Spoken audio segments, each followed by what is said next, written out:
If you remember nothing else from the video, then please just remember this. According to statistics, there are over 414 million podcasts across the world. And globally, the podcasting market is valued at just over $20 billion and is expected to keep on growing over the next 10 to 20 years. So despite all of the calls to make podcasting equipment more expensive or to bring in licenses for podcasters, the reality is that podcasts seem here to stay and they're just going to get more and more popular over the coming years. Now, although there are lots of podcasts out there, the reality is that most podcasts have a very short lifespan, with one statistic suggesting that only 1% of podcasts make more than 20 episodes. If you've seen any of our stuff before, you'll know that normally I'm joined by my twin brother, and together we are the Malloy twins. And to date, we've recorded almost 50 podcast episodes in the last year, over 40 of which included a guest. And while neither of us would ever claim to be podcasting experts, we have learned a few things over the last 46 or 47 episodes that we think could help somebody who might be starting a new podcast or has just started a podcast, or maybe who's just interested in podcasts in general. Because as they say, hindsight is a great thing, and there's definitely some things that if I could go back in time and start all over again,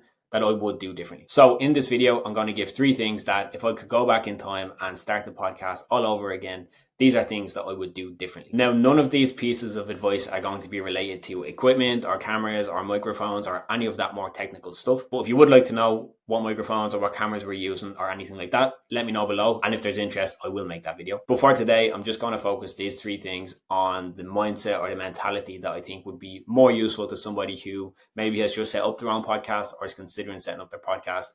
I want to try to get ahead. The first thing that I would do differently if I could go back in time and start the Malloy Twins podcast all over again is that I wouldn't overthink it.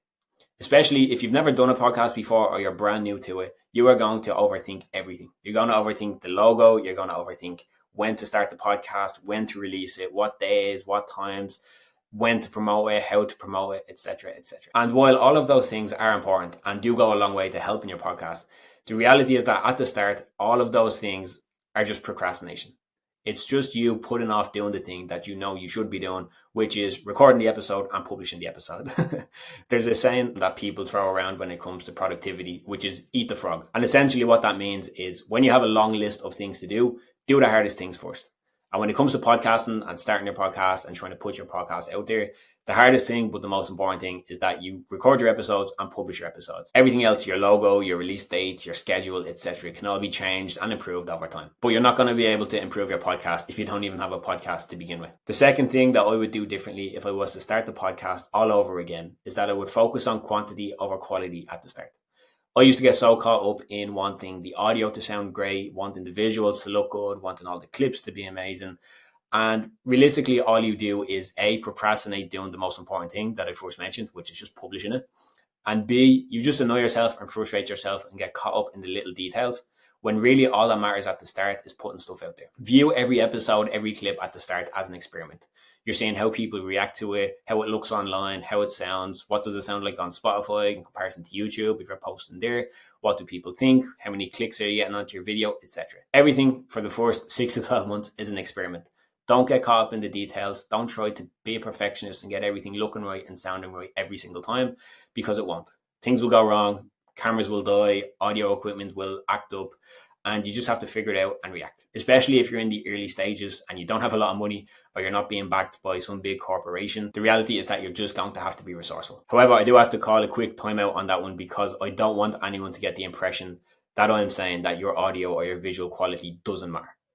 At the start, it's not the most important thing, but there's still a certain standard that you should aim for. Even if you're not going to have the cleanest, most crisp audio in the world, at least make it easy to listen to. If the experience of listening to your podcast sounds like somebody is ringing you from a foreign country with bad service, they're not going to keep on listening. You don't need to have the most amazing audio quality in the world, but at the very least have a minimum standard that doesn't make the experience of listening to your podcast a bad one. And the third and final thing that I would do differently if I could go back and start the Malloy Twins podcast all over again is that I would always look upwards. Be optimistic, be ambitious, don't get too caught up in the metrics, don't let one poor performing episode dishearten you from moving forward, and don't let other people take the fun or the enjoyment out of it for you. There's an old saying that says most people aren't willing to spend 1 year working on something for themselves, but are more than willing to spend 40 years working on something for somebody else. So don't be that person. Be patient, be persistent, manage your expectations. Convince yourself that it's going to take at least 100 episodes before anybody notices and anything good comes of the podcast.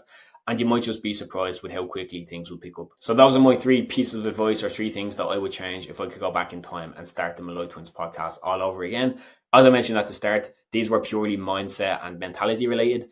If you would like to see more information on the kind of equipment or the setup that we use on our podcast and how to get started with that, just let me know and I'll be more than happy to make a video on that too. But for now, anyone out there who has just set up their own podcast or who is considering setting up their own podcast, if you remember nothing else from the video, then please just remember this. Life is short. 100 years from now, you're probably going to be dead. And the people whose opinion and judgment that you worry about are going to be too. You don't need their permission or their approval to do something that you want to do. If you think setting up a podcast is a good idea or you see an opportunity in it, then go for it. As Steve Jobs said, the people who are crazy enough to think that they can change the world are the ones who do. And with that said, I will wrap this one up. So thank you to anyone who stuck around to watch the video. I hope you found the tips helpful. And if there's anything else you'd like to know about podcasting in general or how we do things in the Malloy Twins podcast, then just drop a comment below or shoot us a message on Instagram or TikTok. Otherwise, take care and I'll see you in the next one.